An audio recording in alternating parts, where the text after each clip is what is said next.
Johnny isn't a one-to-one alternate to Jonathan, and it's especially evident in their designs. Jonathan, a hulking unit of a man with simple clothes and dark hair standing at 6'5", and Johnny, tiny, blonde, covered in stars and below average stature, even borrowing design cues from previous antagonists. The story is already telling you to adjust your expectations. Where Jonathan's silhouette conveys strength and stability, Johnny's comes off as frail and frankly unheroic. Honestly, in the early story beats, you get the vibe that Gyro is the actual protagonist to the story, which is subtly reinforced by the complete lack of JoJo's Bizarre Adventures branding in the initial run of the story. When we meet Gyro, he feels familiar to the logic of the series. He's a little odd, yeah, but he seems like he belongs in the same lineage as Jonathan or Joseph.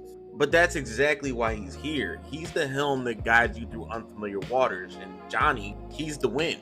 It's even more jarring than the transition from Jonathan, the Boy Scout, to Joseph, the Trickster, who are both anchored by very clear moral centers. But Johnny, he don't have that. He's solely motivated by his desire to control the spin and walk again. But what he does have is that raw Joestar spirit without the infrastructure of the Joestar legacy. Johnny shares Jonathan's capacity for conviction, but it's buried in doubt and trauma. And it only manifests as renewed hope or dark determination in the refusal to remain powerless.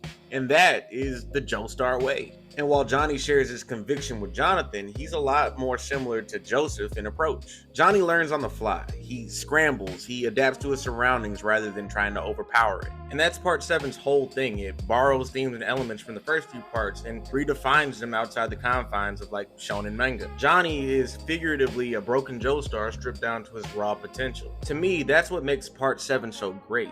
None of the characters are fully formed or realized. Johnny isn't a hero. He has to define what that means and become one.